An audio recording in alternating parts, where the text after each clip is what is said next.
Coming up here on the Locked On Mariners podcast, Colby and I will hand out team MVP, Cy Young, and a whole lot more honors to the 2024 Mariners. Colby, hit it.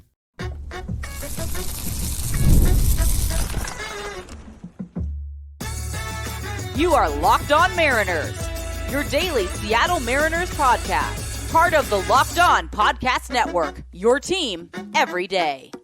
Ahoy, sailors. It is Tuesday, October 8th, 2024. This is Ty Gonzalez and Colby Patnode for the Locked On Mariners podcast, part of the Locked On Podcast Network, your team every day. Today, we're finally handing out team awards to the 2024 Mariners. The awards will be MVP, Cy Young, Reliever of the Year, Rookie of the Year, Biggest Surprise, Unsung Hero, Platinum Glove, and Minor Leaguer of the Year. Before we get into them, shout out to our title sponsor today, Booking.com, Booking.yeah. The right stay can make you a fan of any city, even your baseball rivals. Book today on Booking.com, the official accommodation partner of Major League Baseball. Get the Booking.com app today. And if you want to hear from me and Colby even more and help support the show, check out our Patreon. The link is in the description, and you can sign up for a free 7-day trial.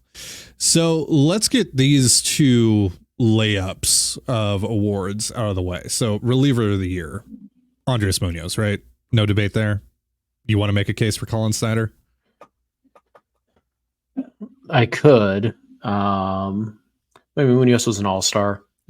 He was mostly really good. The times he was bad, they stand out right off the top of your head. The Milwaukee game, the Rangers game, the Tigers series, like, yeah. So like that's typically when your bad performances jump out right away. It's usually because like there was like 4 or 5 of them and the other 50 were like great.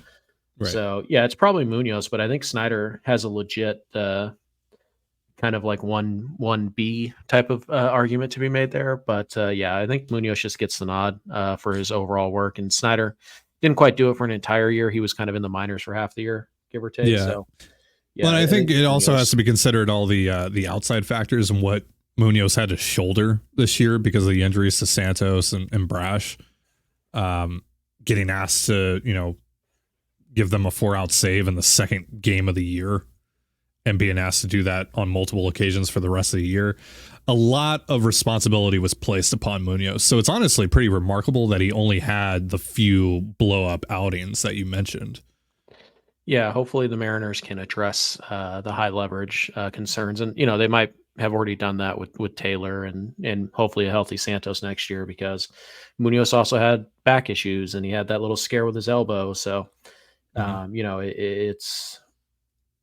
it's always a little frightening, when your bullpen's already, pretty beaten up, and then your best piece has these little nagging injuries.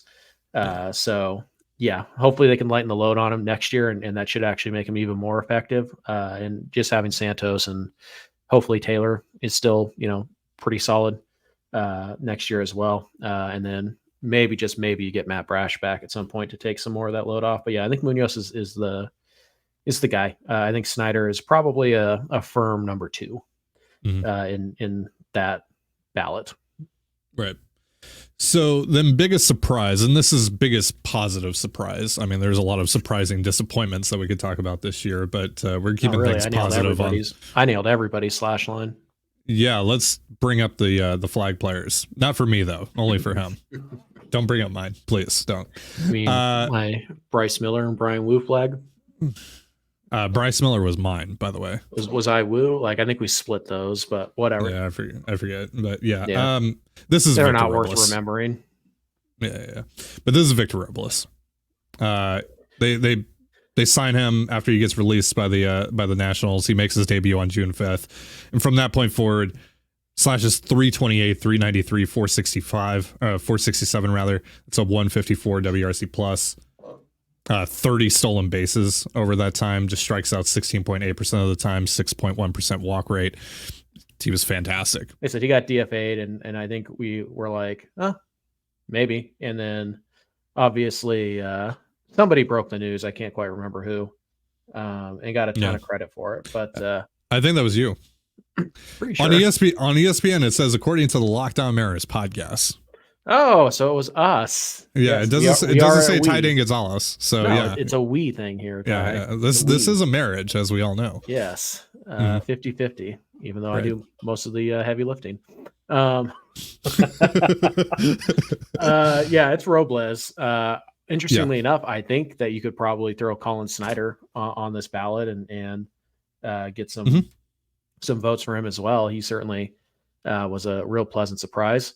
Some of us advocated for the Mariners to acquire him in the offseason, Yep. and that Mhm. worked out pretty well. So Sure. who's the Sure. real newsbreaker here? Right.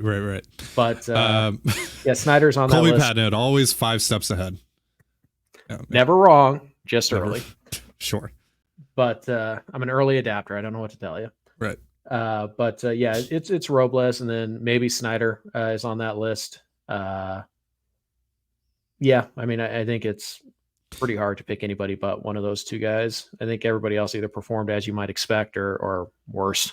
Yeah, it's pretty crazy that Robles turned into what he did when you think back on his Mariners debut and that game down in Oakland where he misses the fly ball. He the night before actually was technically his debut, but I'm more so talking about his first start. But yeah, he pinch hits in the game the night before and hits into the game ending double play. The next day misses that fly ball. I believe he gets hit by a pitch. Can't remember if something else happened in that game, but it was like, okay, he's not going to be long for this roster when you were watching that. And then he went off. He was essentially an all-star for the next month and a half, kind of fell off offensively for a little while, and then was amazing again offensively. He was doing it player. Yeah, and was doing it through hip issues, knee issues. He got hit on the hand a couple of times by pitches. I think that's the thing that was most impressive about Robles, outside of obviously, the numbers and, his personality that we got to learn about very quickly, was just he was a dog, right? He played through a lot of stuff this year. Robles had been here for the entire year and had done some facsimile of what he did. The Mariners probably win the division. Like, that's how big of a difference he could have made. So yeah, Robles is the biggest surprise. Yeah, 100%. All right, so we've gotten through the 2 layup awards, essentially. Now we are going to get into some of the more, but we're going to get into some of the more difficult conversations as well coming up here in just a moment. But first, a reminder, this episode of the Locked On Mariners podcast is once again brought to you by Booking.com. Explore those U.S. cities you always secretly wanted to learn more about. With hotels, bed and breakfast, vacation rentals, resorts, and so much more on Booking.com, you might just find your perfect stay even in your baseball rival city during the postseason. Even an Orioles fan or a Guardians fan can have a good time in New York no matter what happens on the diamond this October. You can drown your playoff woes with a New York slice or celebrate advancing to the next round with a delicious chopped cheese, all while taking in the autumn vibes in Manhattan and capping it all off with a great stay in the city. Booking.com delivers exactly the right U.S. stay for you, and the right stay can make you a fan of any U.S. city, even your baseball rivals. Booking.com, booking.yeah. And you're listening to the Locked On Mariners podcast. We are handing out team awards for the 2024 Seattle Mariners. Let's talk about minor leaguer of the year. Colby, who was the best minor leaguer in the Mariners farm system? I actually kind of already went over this in my solo show a few weeks ago, so I'll give you the floor first. Yeah, minor leaguer of the year. Laz is certainly in the mix. He has to be. He was dynamic this year. But I think the actual answer is Michael Arroyo. What he proved at the plate in terms of his power and his speed. Like, he went from an interesting guy who, maybe utility type if he can show 10 home run pop or something like that, to a legitimate, no, this guy might play second or third and be, a 20 home run, 20 stolen base type of guy, and be a pretty good defender at one of those spots. Now, obviously there's still a lot of questions. He's only 19, but he was on the same path as Laz and actually outperformed him more consistently than Montez did this year. So I think it has to be Arroyo, just if we're going off of, statistics. I think it has to be Arroyo over Montez. But I know Laz certainly had a very exciting year, and Mariner fans are super excited about Montez, mainly because there's that stupid Yordan Alvarez comp floating around out there. But Baby Yordan, baby. Yeah, because that's a totally reasonable thing to expect.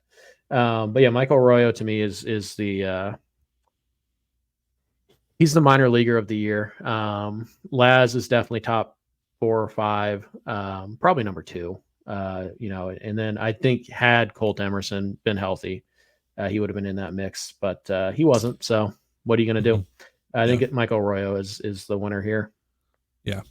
I'm with you on that. That's who I picked a couple of weeks ago, and nothing changed in the final few games that Laz and Arroyo played in from that episode forward. So, you look at Arroyo's numbers between low A and high A this year: 285, 400, 509. He was actually better in high A than he was in low A, which is pretty remarkable. 148 WRC plus in total between the two spots. 23% K rate, 12.3% walk rate, 23 home runs between the two levels.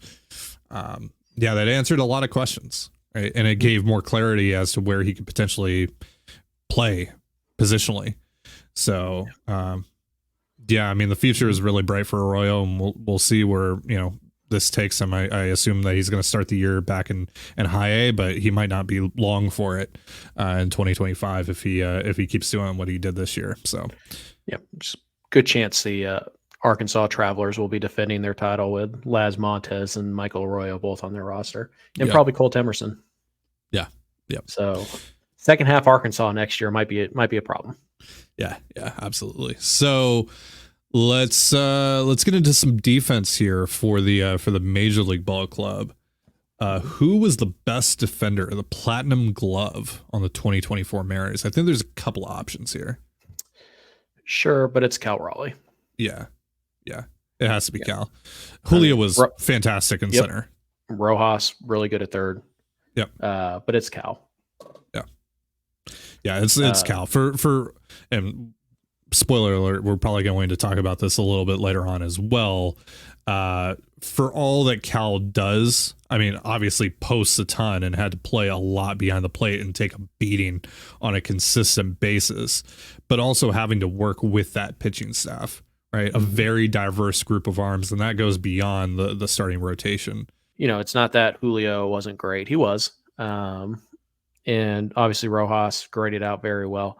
Who else also had a pretty good year defensively, which is nice because it's literally the only thing he did well all year. JP Crawford was pretty solid with the glove this year, above average. Certainly not Platinum Glove material. But it's Cal Raleigh. You look at, 98th percentile in framing, 74th percentile in caught stealing above average. He's about an average blocker of balls in the dirt. Gets rid of the ball quickly and cleanly. Just about the only thing Cal Raleigh can't do is catch a relay throw. And I'm sure they'll fix that this winter. All right, so let's do Rookie of the Year. Not a lot of options. We saw a few rookies for the Mariners, but not a ton that technically popped off or even really stuck around. Yeah. Ryan Bliss was solid at times in his week and a half. Yeah. I think about obviously the home run against the Mets on Sunday Night Baseball. Was that the Sunday Night Baseball game or was that the Friday night game? Can't remember. But he had a home run against the Mets. Was that Bliss? That was, Bliss had a home run in one of the Mets games. It was Friday night. It was against Minaya. Okay, yeah. Yeah. And then the Marlins game where he went 4 for 4. Mm-hmm.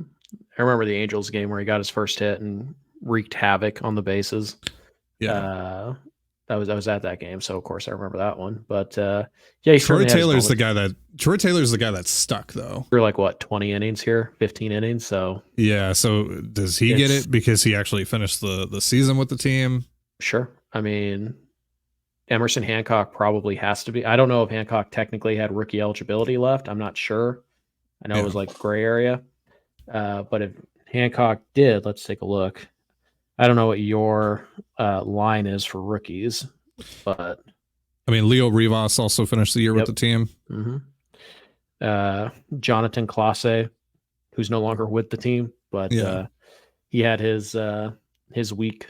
So yeah, it's a lot of guys who are just like, they were here for a little while, and then they just up and down a lot. I have a feeling that next year this award is going to be a lot more fun to talk about, or at least I hope. There's the potential for it, at least. I think I'm just going to give it to Taylor. By the way, Hancock only had 12 big league innings before this year, so he's definitely eligible for this. That being said, he wasn't very good, so I'm going to give it to Taylor. Negative 0.6 WAR, and I'm supposed to give that guy Rookie of the Year. Get out of here. It's Troy Taylor. Right, because you love pitcher off WAR. Well, this was B WAR. So okay. All right. Well, there you go. Yeah. That fits your narrative better. Just outs are outs. I don't know why we place so much value on strikeouts in the WAR formula, but whatever.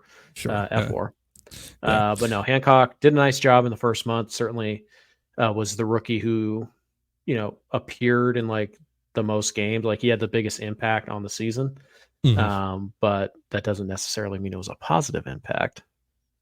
But he kept the Mariners above water in his first month or so, and then up and down a few more times. And he was okay, but I think he's probably number 2 on my list, which is, to say that the Mariners didn't get a lot of help from their minor league system this year. I'm going Troy Taylor as well. Yeah, I would say that Taylor is the guy that impressed me the most that came up. Rivas was fun and had a couple of big moments. Obviously he was part of that great double play against the Mets. He had the walk-off on in Dan Wilson's first game against the Giants. And held it down at times when JP was hurt. And they needed some help at shortstop. He had his little insanity run himself. Yeah, so I commend Leo Rivas for that, but I wouldn't walk away from Rivas's 2024 saying that I was like impressed, right? But I did step away from Troy Taylor's, look, it was only 19 innings, but I walked away from Taylor's 19 innings going like, yeah, this guy can pitch, right? And he can be a part of this thing long term in a pretty significant way. So so I'll just go with Taylor. Yeah, I think it's Taylor, Hancock, Bliss, and then Locklear had a couple of moments too, but overall he just wasn't ready, wasn't good enough. So I think it's Taylor almost by default. There's just not a lot of good options this year, and next year there's a very good chance that there's a rookie in the opening day lineup. So this conversation probably going to be at least a lot more eventful next year. All right, so we still have Unsung Hero, Cy Young, and MVP all coming up here in just a moment. But first, a reminder, this episode of the Locked On Mariners podcast is brought to you by FanDuel and Gametime. NFL fans can start the season with a big return on FanDuel, America's #1 sportsbook. So when you get a hunch in the middle of the game, you can check out the latest stats, view live play-by-play, and so much more on the same page where you place your bets. You'll get started with $200 in bonus bets. Yeah, you heard that right. $200 in bonus bets guaranteed when you place your first $5 bet. That's FanDuel.com. So I used to live in New Mexico, and down in New Mexico, there are 0 pro sports teams, and a lot of bands and artists that I listen to skip going there more often than not. So when I moved to Toronto, where there's a baseball team, a basketball team, a hockey team, even a soccer team, and there's great music being played every night in the city, I was right in my element. When I want to catch a ball game or my wife and I want to see a band, I always get my tickets through Gametime. And that was the case well before Gametime sponsored our network and before I even joined the network, because it is truly the best ticketing service out there, hands down. I truly believe that. And now it's getting even better thanks to Gametime Picks.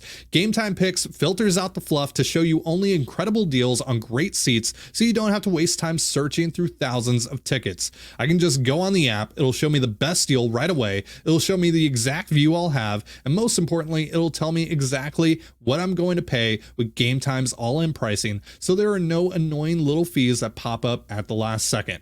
Take the guesswork out of buying tickets with Gametime. Download the Gametime app, create an account, and use the promo code LOCKEDONMLB, that's LOCKEDONMLB, for $20 off your first purchase. Terms apply. Again, create an account and redeem promo code LOCKEDONMLB for $20 off. Download Gametime today. What time is it? Gametime.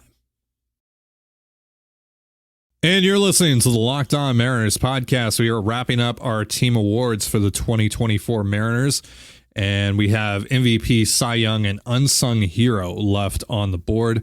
Let's start with Unsung Hero. I think there's one guy that properly fits this bill, but I'm interested to hear what you have to say.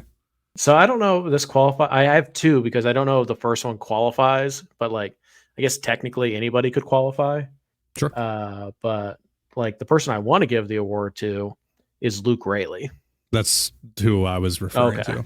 Yeah. Okay. I was going to say, because like, I think pretty much everybody in like the Mariner fandom has, like, Luke Raley was a bright spot this season. Like legitimately, he was very He's productive. the only off-season move that worked out. Yeah. He was very productive on the field. Obviously he's got, a personality that fans absolutely love and should. Like he's, seems like a genuinely good dude who is very appreciative of the fact that he gets to play a kid's game for a living and wants to make it work in Seattle. So, and again, he was just super productive on the field. Basically, he and Julio carried in the second half for a good chunk. Now, it's not like Turner was terrible and Arozarena was terrible or anything like that, but those two guys were elite basically since August 1st. Those two guys were some of the best hitters in baseball. So Raley answered a lot of questions, and it's on a team that has Cal Raleigh and Julio Rodriguez and Victor Robles ascended as quickly as he did, and now you've acquired Randy Arozarena, and you have this quintet of starting pitchers, and you have Munoz. Like, it's real easy to get lost in the shuffle here. And Raley almost quietly went out there and was your most consistent hitter from game 1 to game 162. And he certainly provided some thunderous home runs and stole the bases. And I think Dave Sims would hate us if we didn't mention all the great bunts that he put down. Of course. He was everything you could want and more. And he just kind of gets a little lost in the shadows because Julio finished really well. Cal is, had his best season, and obviously the pitchers and Rosarena's star factor. I feel like we even talked about Justin Turner more down the stretch than we did Luke Raley. So, I think Luke Raley is the answer to this one. Yeah, I think you could absolutely throw out, Justin Turner. You mentioned him into this fold. You could even throw a couple of the pitchers into this fold, Austin like the Vogt. ones. Yeah, the ones that are not going to win the Cy Young could be mentioned here. Mm-hmm. But yeah, to me it's Raley, right? Because he's not the star. He's not Cal. He's not Julio. No. But at times this year he carried the offense. Mm-hmm. At times he was like the only watchable at bat in this lineup, to be quite frank. And we were wondering, like, who was Luke Raley going to be in 2024? What kind of player is he actually? Because you look at it at 2023 and it was split right down the middle. For one half, he was excellent. For the second half, he was below average. So what were you going to get? And this year, 243, 320, 463. That's a 129 WRC plus, 22 homers, 58 RBI as a part-time player. 455 plate appearances. And he didn't even play regularly until about April 20th. He had a fantastic year. So let's get into Cy Young. I think this is the biggest debate, because I think there are 3 legitimate candidates here. Is it a bit more clear cut for you?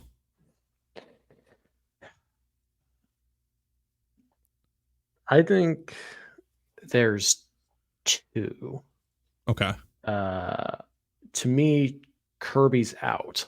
I wasn't counting Kirby. Oh, interesting. Okay. Yeah. Kirby's out for me because he just was so bad in the second half. So he's out. Woo, just not quite enough innings. Just not. Woo is one of the 3 guys that I was considering, but because of the innings, right. So to me, it comes down to Logan and Bryce. Yeah. And I want to, buck the trend here and say it's Bryce. He was lower ERA, and through He was better in the second half. Yeah, 180 innings. But Logan Gilbert led Major League Baseball in innings pitched this year. Yeah. He averaged more than a strikeout per inning. His ERA was right around 3. 3.23 ERA, 3.10 xERA, 3.27 FIP. Yeah. It's not often that you see an ERA and FIP that close together, just 0.4 points off from one another. And so when I think about Logan Gilbert's year, I think about 2 blow up starts, like disastrous starts that probably pushed his ERA above 3. Like that's ultimately what led to it. And then just a couple of poorly timed home runs late in starts. The 8th inning against St. Louis, the 3-run bomb he gave up to, was it Nelson Velasquez in the Royals, a game that they ended up needing to win. And so like mostly it's 2 terrible starts. Then there's like 3 or 4 and then there was like 3 starts that were fantastic until the last pitch he threw. And then they went from fantastic to pretty good. And I just think those small little things add up. And so I think that you take out the start against Minnesota, and I think the other one was against Boston. Was it Boston? Yeah, I think it was Boston at Fenway. You take out those 2 starts and this. The one where it should have been called strike 3 to end the inning, and then he gave up like 5. Yeah, and then he just completely shut down. Bryce Miller didn't do that ever, but I just think the totality. Didn't Bryce start the game that they blew in Kaufman? He sure did. Yeah, he sure did. Which is why he'll never get my Cy Young vote. We could be talking about the Mariners in the playoffs right now if Bryce Miller hadn't sucked that night. Bryce is that's like, he gave up fewer runs than Logan Gilbert. He also threw 30 fewer innings. So to me, that matters. And so I'm going to go Logan, but I think Bryce is a very strong number 2 in this discussion, but ultimately I can't ignore the literal extra 30 innings that you got from Logan Gilbert at roughly the same quality baseball that Bryce Miller gave you. I've bounced back and forth on this a lot, knowing that we were going to do the show eventually. I really want to give it to Bryce, especially for how good he was in the second half. But I do feel like some driving that decision is based off of just kind of the steps forward we saw him take. And that shouldn't necessarily factor into a Cy Young conversation. That's more of like a personal goal type of thing for Bryce specifically, right? Logan was just overall better, right? You look at the overall numbers outside of the ERA, he pretty much has Bryce beat in every area.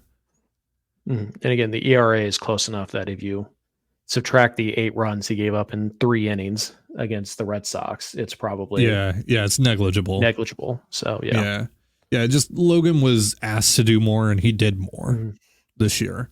And Bryce's not his whole, but a big part of his candidacy really boils down to his last 3 starts of the year against the Yankees, the Rangers, and the Astros. 3 games the Mariners absolutely had to win. Unfortunately, they won 2 of them. They didn't win the Yankees one, but that certainly was not his fault. So I think we saw some huge steps from Bryce Miller this year. Absolutely. It's not enough. It's not enough to overtake the entire resume that was Logan Gilbert this year. Yeah. So I think we're in agreement here that Logan Gilbert's the Mariners Cy Young. But I did strongly consider Bryce Miller. So team MVP. Cal Raleigh. Thanks for listening. Yeah, I mean it's Caleb, John, Raleigh. Yeah. That's the answer, right? Nobody comes close. Yeah, I mean Victor Robles had a great year, but he got here in June. Did it for 75 games. Yeah. Julio was great, for about a month and a half. 2 months. Yeah. From July 1 to the end of if Julio had done that for the entire year, it would have been him, and it wouldn't have been close, but he didn't. Yeah. And obviously, Luke Raley, unsung hero. Great. And we're not considering pitchers here, right? I don't think a pitcher can be the most valuable player. It's just cool. Logan Gilbert impacted 33 games. Yeah.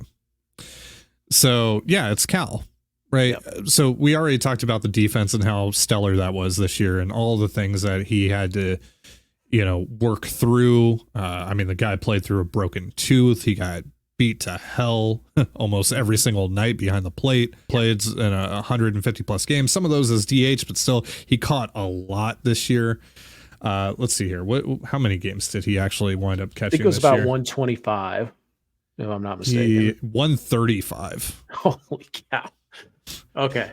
Real fast. I think that right there wins him the MVP, just catching 135 times. Let's take a quick detour to the offseason, like literally 30 seconds.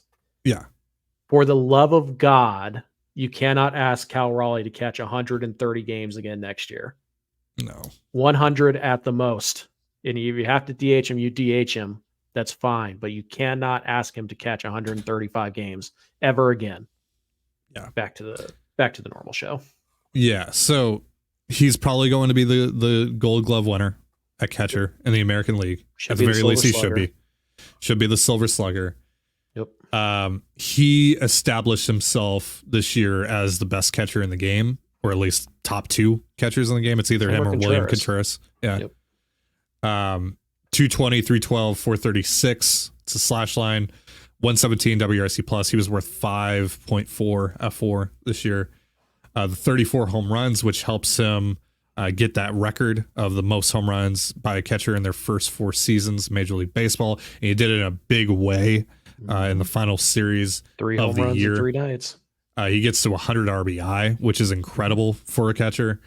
First switch hitting catcher to do that since 2009. He upped his walk rate this year to 11.1%, which is fantastic. It also helps kind of counteract some of the strikeouts. Right? Obviously it's not a high average, but for what he gives you in the power department, and he drives in a ton of runs, that's something that not a lot of teams get from their catchers. It is very rare what Cal Raleigh did this year offensively, despite the lower numbers in the slash line, which I know a lot of people want to hyper focus on that, but what Cal Raleigh means to the Seattle Mariners, I don't think can be quantified, frankly.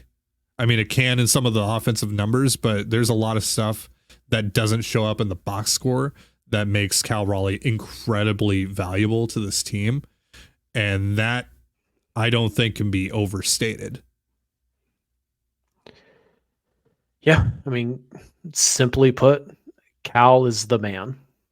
Yeah. I mean, that's just all there is to it. Yeah. He's the dude. You're going into a back alley for a fight. Who do you want to have your back? It's Cal Raleigh. That's the guy you want in your corner. So, it just, frankly, it's not close. And to pretend that there's anybody else even in this conversation is a disservice to what Cal did this year as a player. So, it's Cal. I mean, it's a layup, no brainer. Yeah. All right, so that is going to do it for our awards. Thank you guys so much for tuning into the show. Before we get out of here, a reminder that Locked On has launched the first ever national sports 24/7 streaming channel on YouTube, and now it's also available on Amazon Fire TV in the free Fire TV channels app. Locked On Sports Today is here for you 24/7, covering the top sports stories of the day with the local experts of Locked On, plus our national shows covering every league. Find Locked On Sports Today now available on the free Fire TV channels app. Thank you so much for joining us here on the Locked On Mariners podcast. For Colby Patnode, I'm Titan Gonzalez. Be sure to give us a follow on Twitter at LO_Mariners. You can follow me at Titan Gonzalez and Colby at CPAT11. That's CPAT11. You can also find all that stuff in the description of this episode. Have yourself a beautiful baseball day, and we'll see you next time. Peace.